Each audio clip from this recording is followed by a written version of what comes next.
Eskerrik asko, Arregi andrea. EH Bildu taldearen ordezkaria den Arrondo andreak dauka hitza.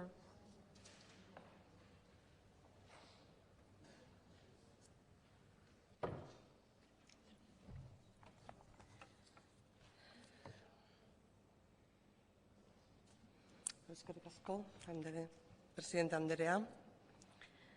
Urtarrilaren 31ko osoko bilkuran EH Bilduk egindako legez besteko proposamena gizarte laguntzetan egindako murrizketak bertan bera usteari buruzkoa eztabaidatu zen hemen.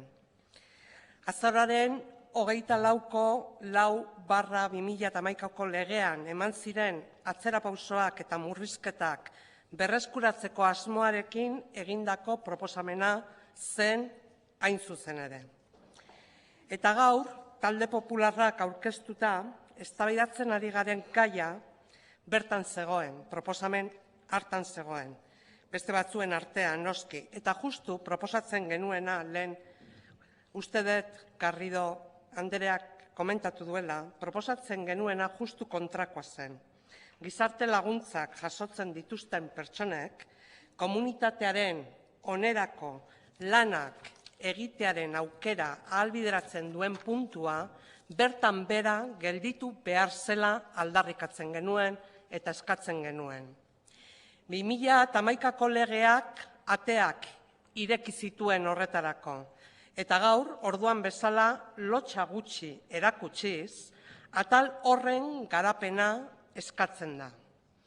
Aipatutako osoko bilkuran esan genuen ildotik, ez da aldaketa bakarra, atzerapauso garrantzitsuak eman ziren, hemen lehen aipatu dira batzuk, aurretik zegoen gizarteratzeko eta diru sarrerak bermatzeko legearekiko, 18/2008ko legearekiko. Errenta hau jasotzeko baldintzak gogortu egin ziren, komunitatearen onerako lanak egiteari buruzkoa da hoietako bat, gaur hemen eztabaidatzen ari garena, erroldatuta egon beharreko urte kopurua urte batetik 3 urtera pasa zen eta aldi berean aurrekontuen legean eta aurrekontuak erabilita 7% murriztu ziren diru sarrera hauek.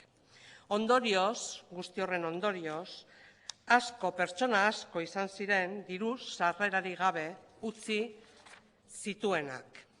Esan genuen orduan, urtarrilean, eta gaur ere errepikatu nahi dugu, galdutako eskubideak berreskuratzeko bidea egin behar du gobernu honek, ez alderantzizkoa. Arregi andrea, lege bat diozu ez dela aldatzen alderdi politikoen arabera. Lege hori, arau hori, astakeri bat baldin bada, pertsonen kontra baldin badoa, legezkoa izango litzateke aldatzea. Eta hori da guk Jaurlaritza honi eskatzen dioguna. Defendemos un modelo de garantía de ingresos y de inclusión, no de contraprestación. Y lo queremos dejar claro, no de contraprestación.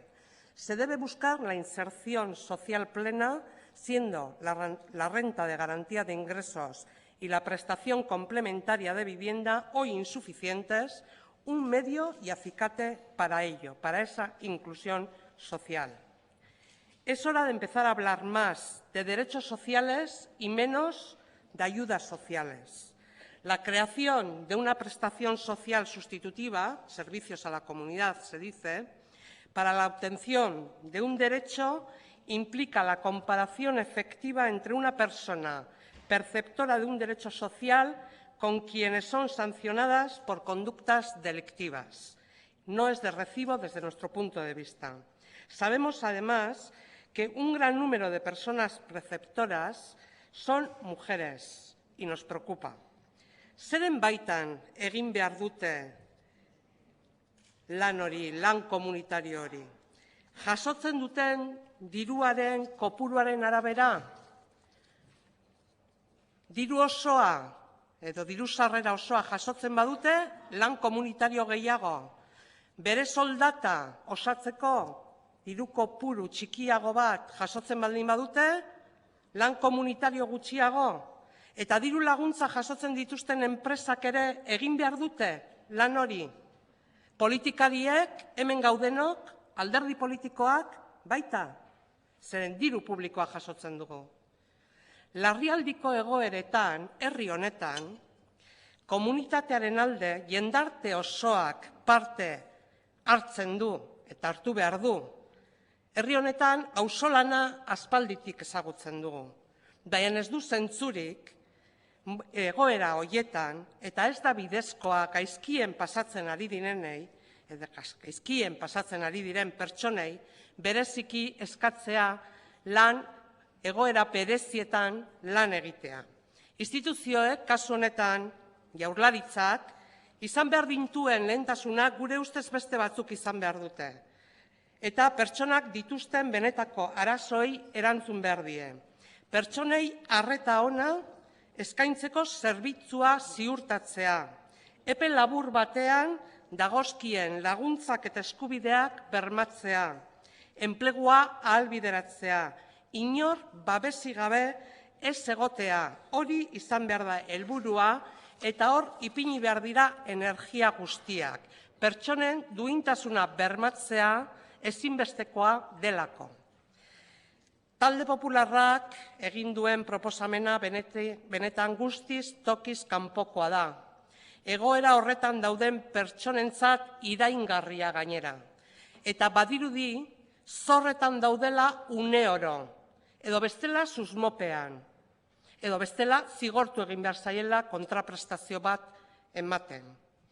La propuesta planteada por el Grupo Popular está totalmente fuera de lugar. Las personas que están en esa situación de vulnerabilidad, que han perdido el empleo, que cada vez son más personas porque no hay empleo, no se merecen ese trato.